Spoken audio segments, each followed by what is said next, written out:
Hello everyone, good morning. देवर्षि GS research में आप सबों का स्वागत है। आप सभी अपने एग्ज़ाम की तैयारी को लेकर के सीरियस हैं और हम भी आप लोगों के साथ उतनी ही क्षमता के साथ मेहनत कर रहे हैं जितना आप कर रहे हैं। तो इससे पहले हमारी जो वीडियो थी वो सिंधु घाटी सभ्यता की थी। सिंधु घाटी सभ्यता को आपने पढ़ा, देखा कि किस तरह से एक शहरी सभ्यता, एक कांस्य युगीन सभ्यता जो सो बहुत चरमोत्कर्ष पर जाकर के किस तरह से विलुप्त के कागार पे आ गए। और आज सिंधु घाटी सभ्यता के अवशेष से हम लोग अनुमान लगाते हैं कि ये सभ्यता किस तरह की थी। इसकी कल्पना करते हैं कि यहाँ पे किस तरह का रहा होगा। चीज़ों को देख करके उनके साक्ष्य के आधार पे हम केवल कल्पना ही कर सकते, इससे आगे कुछ हम बता आपको नहीं सकते हैं कि किस तरह से सिंधु घाटी सभ्यता जो है सो अपने चरमोत्कर्ष पर गए और चरमोत्कर्ष से फिर विलुप्त के कागार पे आ गए। क्या वहाँ के कारण जो है सो भूस्खलन थी, बाढ़ था, सूखा था, या ऐसी कौन सी आपदा रही होगी कि इतनी बेहतर सभ्यता जो है सो विनाश की ओर चली गई। तो हम आइए अब हम देखते हैं कि सिंधु घाटी सभ्यता के जो भी साक्ष्य थे, जिस तरह से हमें परीक्षा के तौर तरीके से पढ़ना चाहिए था, वो चीज़ें की चर्चा आप लोगों के साथ किया, हमने पढ़ाया आप लोगों को। और उम्मीद करते हैं कि आप उसे लिखे होंगे और बार बार रिवीजन कर रहे होंगे, ताकि सिंधु घाटी सभ्यता से कोई भी सवाल आपके पास आवे तो उसे आप बनाएंगे और बेहतर परफॉर्मेंस करके एग्जाम में आएंगे। दोस्तों, आज आप लोगों के साथ मैं चर्चा करने वाला हूँ ऋग वैदिक काल। जी हाँ, हम पढ़ेंगे वैदिक काल। सिंधु घाटी सभ्यता के बाद जो है सो प्राचीन भारत में सबसे ज़्यादा क्वेश्चन पूछे जाते हैं तो ऋग वैदिक काल, उसके बाद बौद्ध धर्म और जैन धर्म है। इन सारी चीज़ों को भी हम बहुत गहराई के साथ पढ़ेंगे। तो हम देखेंगे आज जो है सो ऋग वैदिक काल। इससे पहले हम क्या पढ़ चुके हैं दोस्तों? हम पढ़ रहे हैं प्राचीन इतिहास। प्राचीन इतिहास। तो इससे पहले हम क्या पढ़ चुके हैं? इससे पहले हम पढ़ चुके थे सिंधु घाटी सभ्यता। सिंधु घाटी सभ्यता जिसका काल निर्धारण किया गया था 2300 बीसी से लेके 1750 बीसी तक। ये इनका परिपक्व काल है।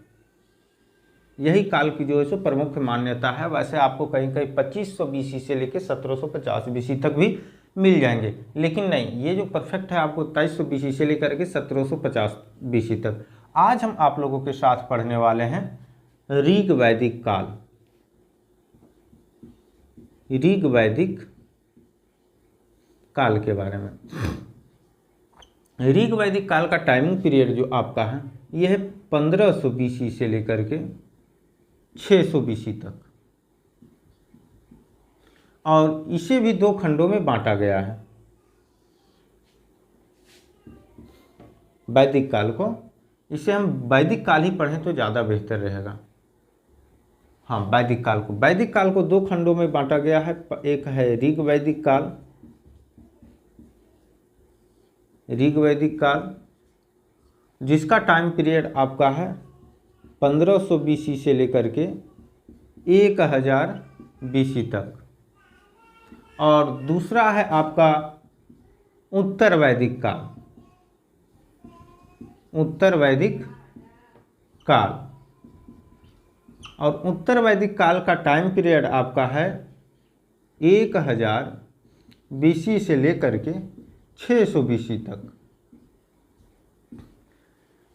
ये आपका समय का अंतराल आपको याद रखना है, और ये समय का अंतराल उतना ही महत्वपूर्ण है जितना महत्वपूर्ण आप किसी भी फैक्ट को याद करते हैं, क्योंकि ये टाइम पीरियड जो है ना वो एग्ज़ाम में कहीं ना कहीं सवाल बनाते हैं और इससे सवाल पूछे भी जाते हैं।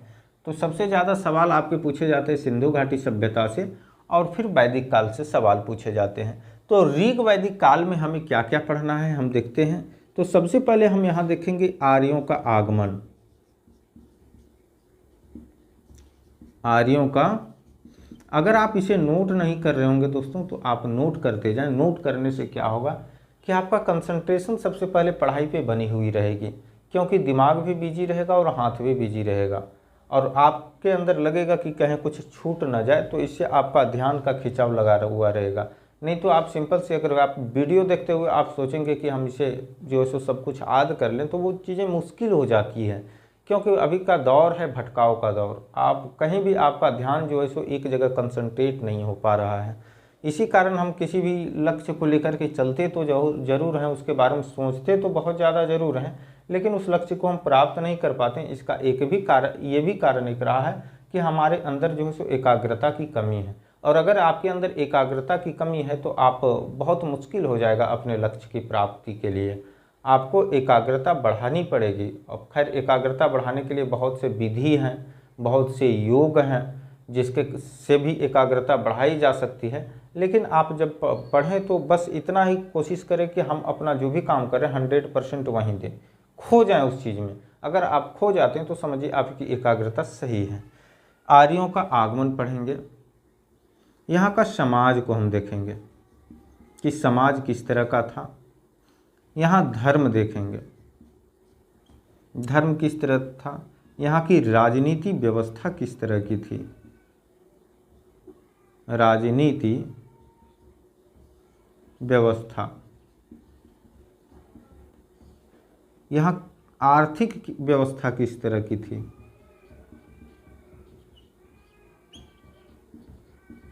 आर्थिक व्यवस्था। कृषि, पशुपालन,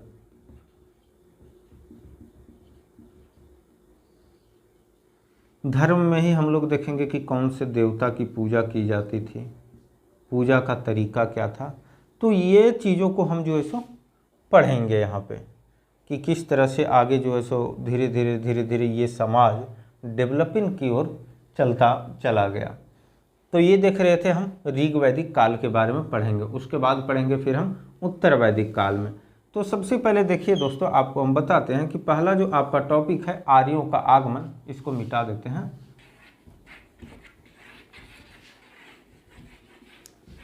आर्यों का आगमन, तो आर्यों का आगमन जो है ये आपका भारत है।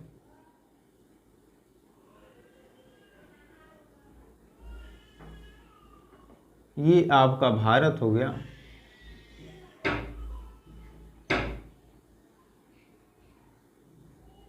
ठीक है, इधर ये क्षेत्र आपका मध्य एशिया का है। आर्यों को बताया जाता है कि आर्य इधर से ही भारत आए थे। आर्य कहाँ से आए थे? भारत मध्य एशिया से आए थे। तो अधिकतर जो विशेष रूप से माना जाता है कि आर्य मध्य एशिया से भारत आए थे। मध्य एशिया से। आर्य का मतलब होता क्या है? आर्य का मतलब होता है कि उत्तम कुल में जन्म लेने वाला, उत्तम कुल में जन्म लेने वाला, मतलब जो अपने आप को उत्तम मानता हो वही आर्य कहलाते हैं। आर्य का मतलब क्या है? उत्तम कुल में जन्म लेने वाला। उसके बाद आर्य जब मध्य एशिया से भारत आए तो मध्य एशिया से मान के चलिए कोई अगर आज हमारे क्षेत्र में आते हैं और हमें जीत लेते हैं तो इसका सबसे बड़ा कारण क्या रहा होगा? इनके पास क्या था कि घोड़े मजबूत थे। मजबूत घोड़े का होना। दूसरा क्या कारण था? दूसरा कारण था कि आज आप देखते हैं ना कि बीएसएफ आर्मी में किस तरह से लोगों को जो है सो छटनी करके लिया जाता है। तो ये जो युद्ध का कबीला इनका रहता था वो छटनी करके परिपक्व लोगों को निकालते थे वहां से। युद्ध में जो मजबूत है वैसे लोगों को मजबूत कबीला।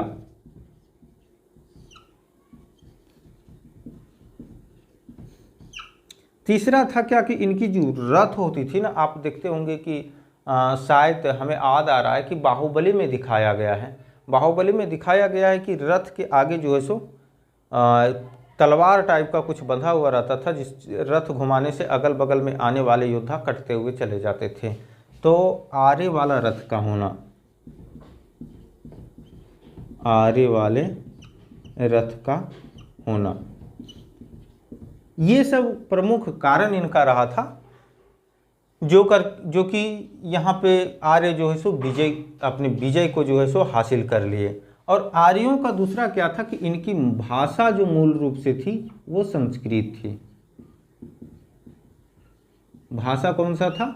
संस्कृत था। और संस्कृत भाषा में होता है क्या कि दक्षिणी भारत का जो आर्यीकरण किए थे वो अगस्त ऋषि किए थे। अगस्त ऋषि किए थे दक्षिणी भारत का आर्यीकरण।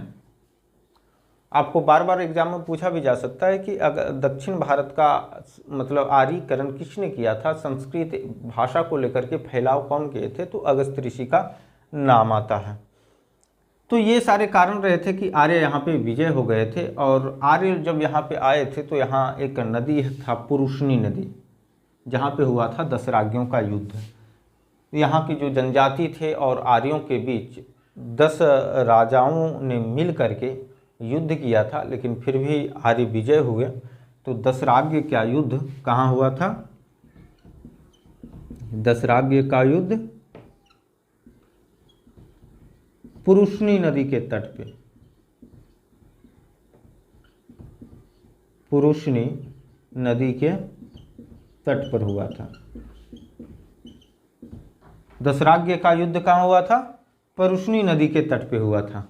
ये आर्यों और यहाँ के जो भी जनजाति थे उनके बीच में ये युद्ध हुआ था और आर्य विजय हुए। तो आपको बताया कि आर्य का विजय होने का रीजन क्या था? तो रीजन यही था कि इनके पास जो भी अस्त्र शस्त्र थे वो मजबूत थे, इनकी कबीला मजबूत थी, इनके जो लड़ाकू टीम होते थे वो बहुत ज़्यादा मजबूत थे, ये इनके रथ में जो है सो आरा लगा होना ये कहीं ना कहीं युद्ध में विजय दिलाने का काम किया था। तो ये हमारा मुख्य रूप से आर्यों का आगमन का एक जो है सो विस्तृत वृत्तांत रहा। अब हम यहाँ का समाज के बारे में देखते हैं। यहाँ का समाज,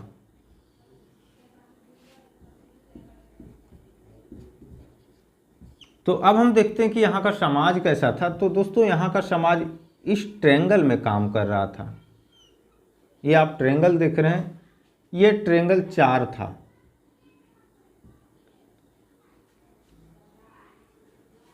ये ब्राह्मण, जिनको कहा गया था कि ब्राह्मण ब्रह्मा के मुख से निकला हुआ है, क्षत्रिय,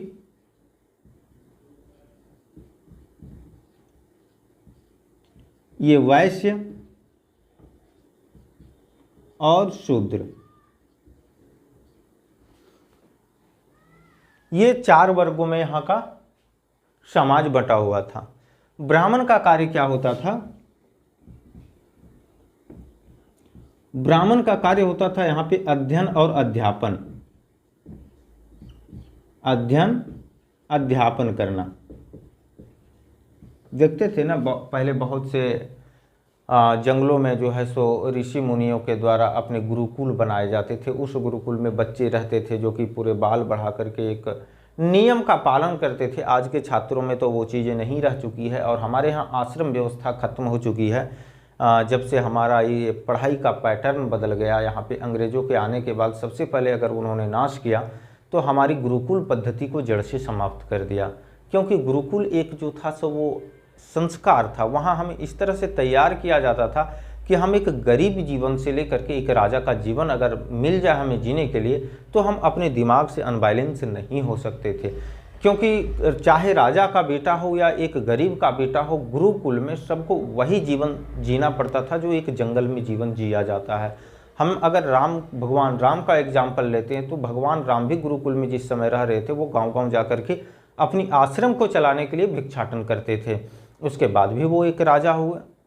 तो उनमें क्या था कि एक जो ग्रास रूट लेवल का ज्ञान और फिर जाकर के अगर आप सत्ता में जाते हैं तो ये दोनों का ज्ञान का जब आप समन्वय करते हैं तो आप बेहतर परफॉर्मेंस कहीं भी कर पाएंगे। आप अगर एग्ज़ाम के लिए पढ़ाई पढ़ रहे हैं तो किताबी ज्ञान से अगर आप नॉलेज तो ले ही रहे हैं, साथ में अगर आप ग्रास रूट लेवल पे किसी गांव में जाकर के अगर समस्याओं को चिन्हित करते हैं कि गांव में क्या क्या समस्याएं होगी, उस समस्याओं को आप आंखों से देखते हैं और फिर किताब को पढ़ते हैं तो क्या लगता है कि हर किसी से आपका आंसर अलग होगा, क्योंकि आपने उससे जाकर के ग्रास रूट लेवल पे देखा है। जो चीज़ें किताबें में नहीं मिल पा रही है उस चीज़ों को आपने हकीकत में देखा है। तो ये आश्रम व्यवस्था हमारे यहाँ समाप्त हो गया है। मैकाले का शिक्षा पद्धति था उसे ही लागू किया गया। उसके बाद था क्षत्रिय। क्षत्रिय क्षत्रिय का काम था, आज की जो आर्मी कर रही है वो उस समय क्षत्रिय कर रहा है, मतलब वर्तमान आर्मी, वर्तमान आर्मी सुरक्षा करना। दूसरा था वैश्य।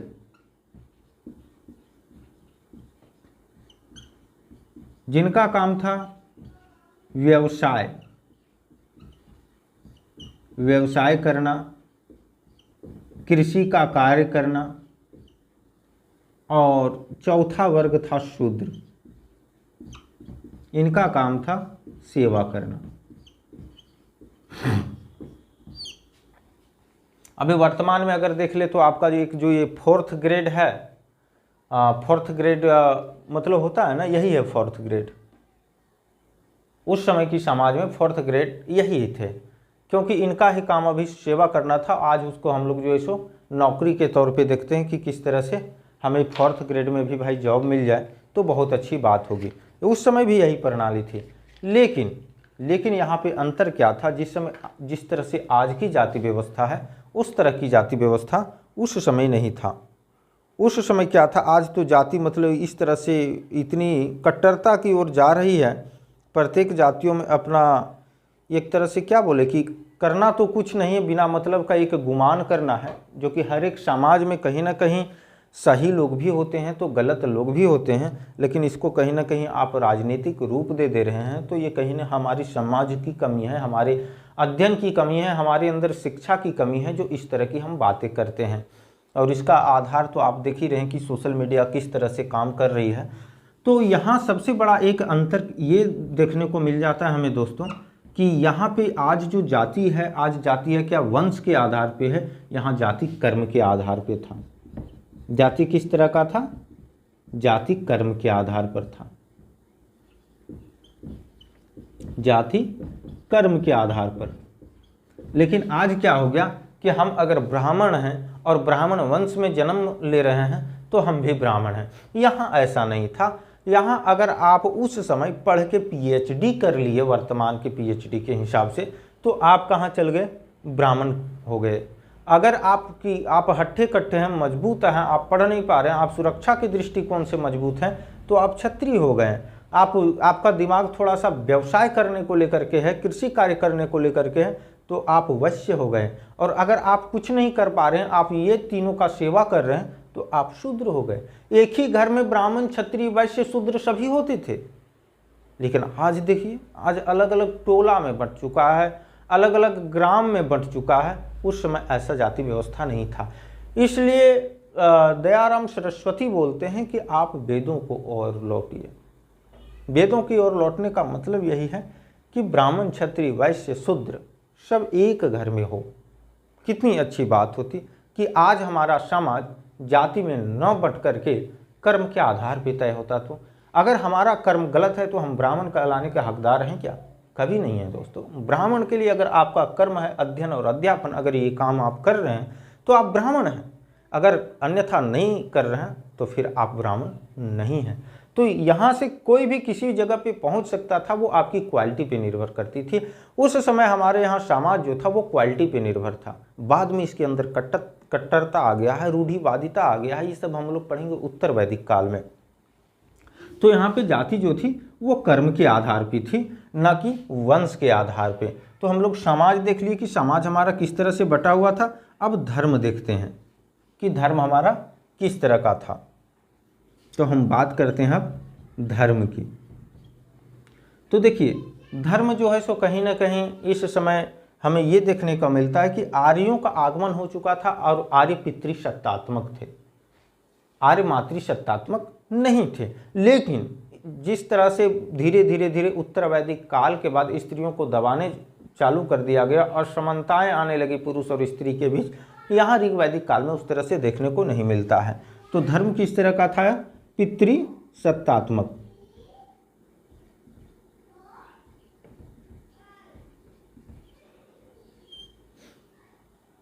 धर्म पितृसत्तात्मक थे और समाज भी अगर हम बोलें इस तरह से तो पितृसत्तात्मक है। यहाँ पे देवता जो थे इंद्र पहले होता था क्या कि मान के चलिए अगर आप किसी दूसरे राज्य पर आक्रमण कर दिए गए हैं तो आक्रमण कर दिए तो उस राज्य के लोग होते थे क्या, अगर आपसे हार रहे हैं तो वो अपने किले में बंद हो जाते थे। लेकिन इंद्र जो थे वो किला को तोड़ने वाला था, तो किला को तोड़ने वाले को पुरंदर बोला जाता है, इसलिए इंद्र को पुरंदर भी कहा गया है। और पुरंदर का मतलब होता है किले को तोड़ने वाला, किले को तोड़ने वाला,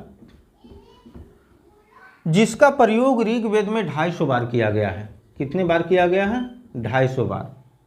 और दूसरा देवता है अग्नि।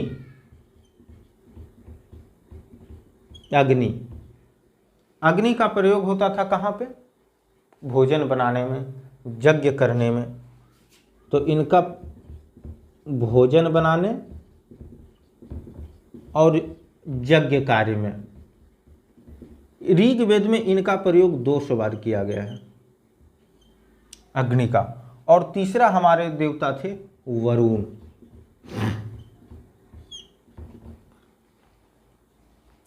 वरुण क्या थे? ये जल के देवता थे। वरुण जल देवता। और चौथा थे मारुत। मारुत वायु देवता थे। तो इस तरह से यहाँ पे देवताओं की पूजा होती थी। और उसके बाद यहाँ पे यज्ञ होते थे। यज्ञ यहाँ पे प्रधान था। यज्ञ था अश्वमेध यज्ञ। अश्वमेध यज्ञ, इसमें क्या था? अश्वमेध यज्ञ में कि पहले के जो बड़े बड़े राजा होते थे, राजा क्या करते थे कि एक यज्ञ करते थे और यज्ञ विशाल होता था। उस यज्ञ में एक सफ़ेद घोड़ा छोड़ा जाता था। क्या छोड़ा जाता था दोस्तों? सफ़ेद घोड़ा छोड़ा जाता था। और वो राज्य विस्तार की एक ये प्रक्रिया थी।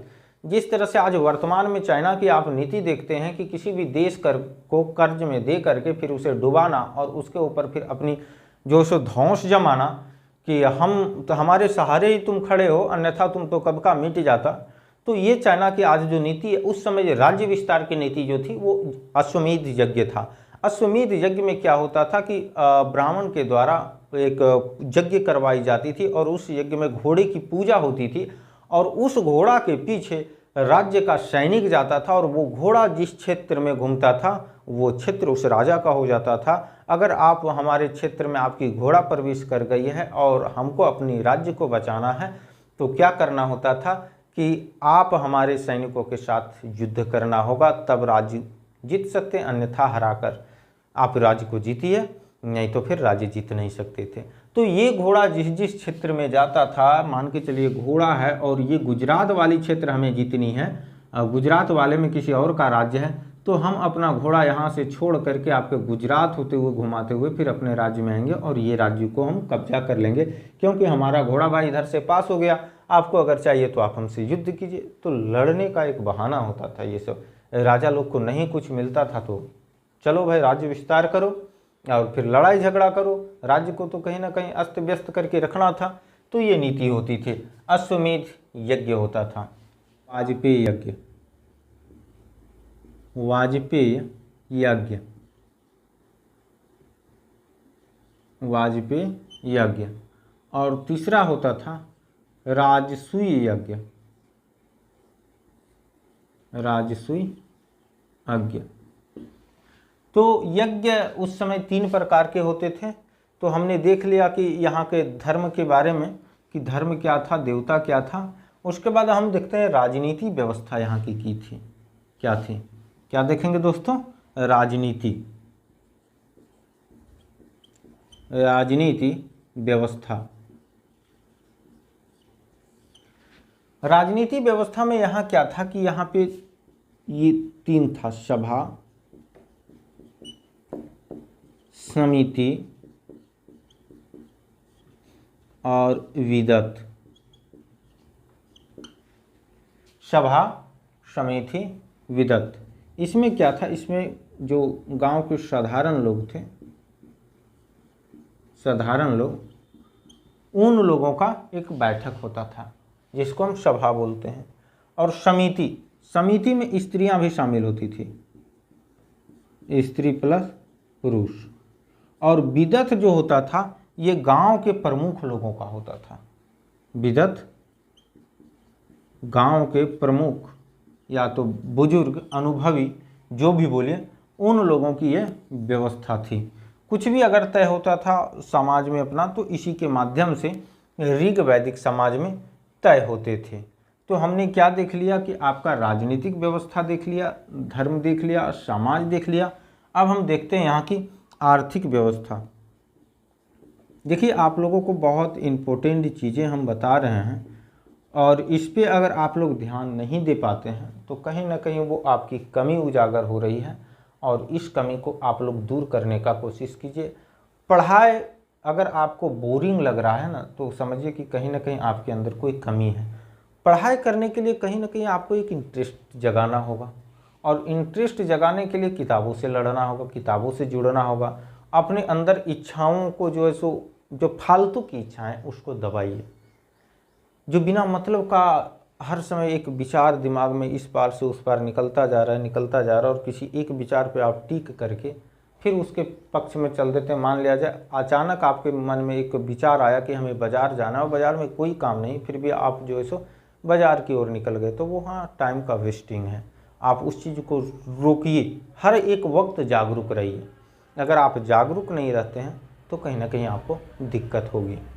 तो हम यहाँ पे देख लेते हैं क्या आर्थिक व्यवस्था। देखिए, आर्थिक व्यवस्था यहाँ पे दो थी। पहला वहाँ क्या था, सिंधु घाटी सभ्यता में आप देखे होंगे कि वहाँ कृषि था और व्यवसाय था। यहाँ पे व्यवसाय नहीं रह गया था दोस्तों, यहाँ पे कृषि प्लस पशुपालन, इसको और इसको मिला दीजिए तो सेम है, कृषि प्लस पशुपालन। यहाँ क्या था, गौ यहाँ पे प्रमुख धन होता था। यहाँ पे जो भी युद्ध होते थे गाय के लिए होते थे। अगर युद्ध कहीं ना कहीं गाय की समझिए इतनी महत्ता थी। हाल फिलहाल की बात बताते हैं कि आज से लगभग 10 साल 15-20 साल पहले या गांव से भी गायें चोरी होती थी। लोगों का गाय गांव से भी चोरी होते थे और वही कहीं ना कहीं उस समय ऋग वैदिक काल में युद्ध का एक स्वरूप खड़ा कर देता था, क्योंकि गाय की इतनी महत्ता थी उस वक्त। तो सबसे बड़ा धन क्या होता था, गाय होता था और गाय के लिए लोग लड़ाई करते थे। कृषि था, कृषि यहाँ पे निजी भूमि किसी की नहीं होती थी। कृषि निजी भूमि नहीं होती थी किसी की, सामूहिक कृषि होती थी। आज देख रहे हैं कि जमीन कितनी महंगी हो चुकी है। शहरों में या तो गांव में भी जमीन कितनी महंगी हो चुकी थी। यहाँ उस समय कृषि के लिए भूमि की उतनी महत्ता नहीं थी जितनी गाय की थी। तो ये कहीं ना कहीं आपके एक ऋग्वेद का जो है सो ये स्वरूप रहा आपको लोगों के बीच। और बाकी आप हमारे और विशेष रूप से जिनको पढ़ना है वो हमारे टेलीग्राम का चैनल ज्वाइन करेंगे और टेलीग्राम पे इसकी पूरी PDF मिल जाएगी और PDF के माध्यम से और आप जो है सो बेहतर तरीके से अपना कंटेंट को तैयार कर सकते हैं। तो दोस्तों, ये आपका ऋग्वेद का पाठ था और ऋग्वेद में हमने कोशिश किया जो इम्पोर्टेंट चीज़ें थी, महत्वपूर्ण चीज़ें थी, उसको कवर करने के लिए। वैसे आपको लगभग चीज़ें अगर आप एक बार से 2 बार रिवीजन करेंगे तो वो चीज़ें याद हो जाएगी। जैसे हमारे यहाँ समाज था तो समाज 4 वर्णों में बटा हुआ था, ब्राह्मण, क्षत्रिय, वैश्य, शूद्र। यहाँ पे जो जाति थे वो कर्म के आधार पे थे, वंश के आधार पे यहाँ पे जाति व्यवस्था नहीं थी। यहाँ पे आर्य किस तरह से हमारे आए, इंद्र कौन थे, पुरंदर किसको कहा गया है, इंद्र का प्रयोग जो है सो कितने बार है, 250 बार है, अग्नि 200 बार हैं, वरुण जल देवता थे, मारुत वायु देवता थे। तो इन सारी चीज़ों को हम जानने को हमें मिला। यज्ञ यहाँ 3 प्रकार के होते थे। राजनीतिक व्यवस्था में सभा, समिति और विदत 3 प्रकार के थे। यज्ञ 3 प्रकार के थे, अश्वमेध यज्ञ, वाजपेयी यज्ञ, राजसू यज्ञ। आर्थिक व्यवस्था में कृषि और पशुपालन यहाँ पे मुख्य रूप से था। गौ यहाँ का प्रमुख धन समझा जाता था। कृषि निजी भूमि नहीं थी। मुख्य रूप से यही जो है सो आपके सवाल बनते हैं और इन सवालों के लिए आप लोगों को इतना ज़्यादा मेहनत करना पड़ता है। लगता है कि भाई हमें ऋग्वेदिक काल समझ में नहीं आ रही है। अरे यार, चुटकी में इसे समझ लो ना, इसमें है क्या रखा हुआ सो बताइए। तो मोबाइल चलाना जो इतना क्लिष्ट है सो टाइपिंग, अगर आपको टाइपिंग का कोर्स करवाया जाए और आप कभी नहीं किए हुए रहते तो कितना मुश्किल रहता। ये कहीं लिखा हुआ है तो वाई कहीं है, जेड कहीं है, बी कहीं और है, आप खोजते रह जाते दिन भर। लेकिन आदत हो गई तो कैसे कुछ भी लिखना होता, देख कहीं रहे, टाइपिंग आपका मोबाइल में हो रहा है। क्या रीज़न है? Practices practices practices practices.